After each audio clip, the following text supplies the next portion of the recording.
Welcome to Dark Knight Films Reviews and another action movie night. Tonight, I will be reviewing Pirates of the Caribbean at World's End, released in 2007.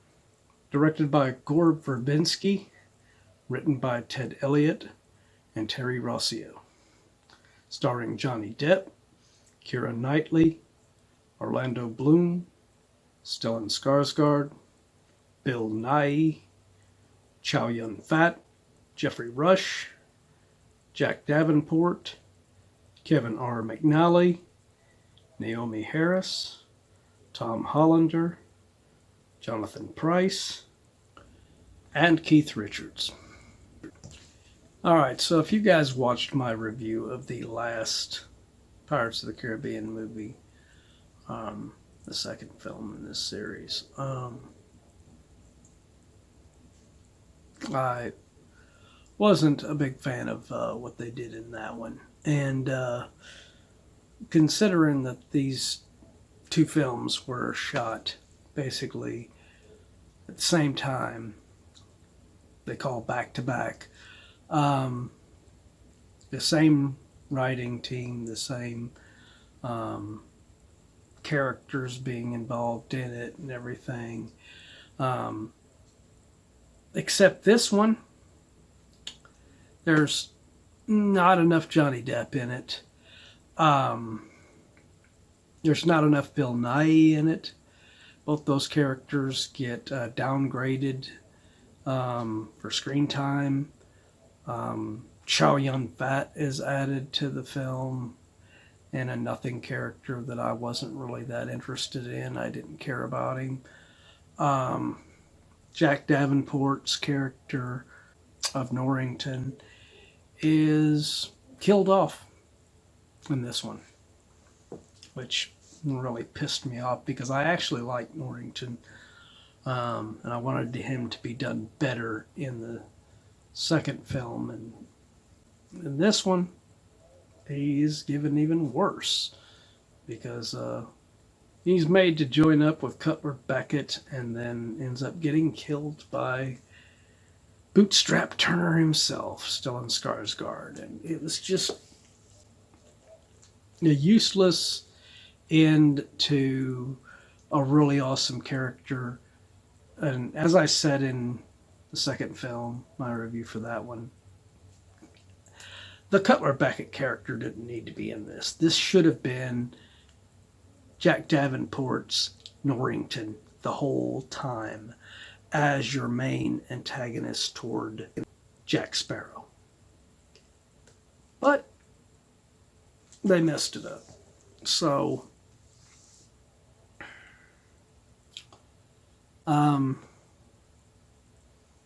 they give more screen time to Keira Knightley and Orlando Bloom. The only real positive I can say about this one is Geoffrey Rush Barbosa gets a lot of really good screen time in this one, and he's playing kind of a good guy version of his character in this in a way, and that was kind of okay. And then once we do get Jack back in there and Johnny Depp is able to actually play him, it started to come to life a little bit. But by that point I was just completely uninterested in this film. So yeah, I mean, you basically reverted Davy Jones, played by the great Bill Nighy, to a nothing character, and then, killed off Norrington. So, yeah. And like I said in the previous review, Naomi Harris's character is not that interesting to me as a character. In this one, there was no improvements to me over that character. And Tom Hollander's Cutler Beckett, I still don't care for this character. because he was unnecessary. He didn't have a reason to exist in this. Cool little cameo here by Keith Richards playing Jack Sparrow's dad was inspired because basically that's Johnny Depp. His performance as Jack Sparrow is he's basically kind of doing a Keith Richards impersonation. So, but it doesn't help this movie to be any better than the second film, in my opinion. And, you know, in a lot of ways, I think it's worse because of the fact that Jack Sparrow is given limited screen time, Norrington is killed off, and Davy Jones is reverted to nothing in this film. So, my final review of Pirates of the Caribbean at World's End from 2007. I'm going to give this one a 5.2 out of 10. I'm sorry. This one did not impress me. And like I said, I think it's worse than the second film.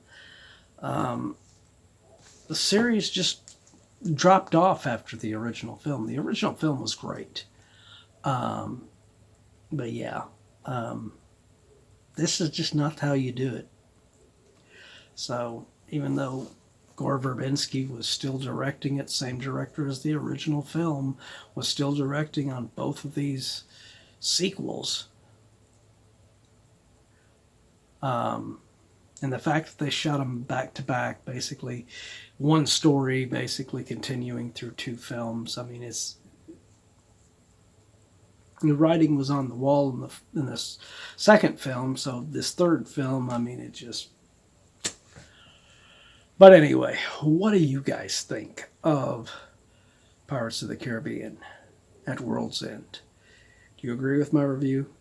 Do you disagree? Let me know in those comments down below. And as usual, if you enjoyed this review, do not forget to like, share, and subscribe.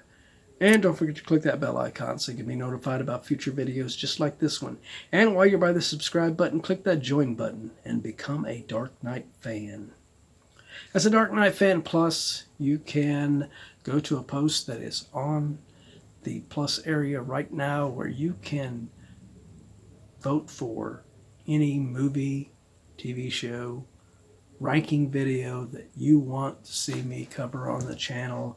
And when I do it, it will go up live on the Dark Knight Fans Plus area for all Plus members to watch prior to it becoming available on the regular channel. So if you want to become interactive, now's your chance. Well, that's it for another action movie night. If you missed last week's action movie night, check out the link above to get caught up on that one. And if you've missed any other videos, check out this down here where you can watch a playlist of any of our action movie nights that you have missed.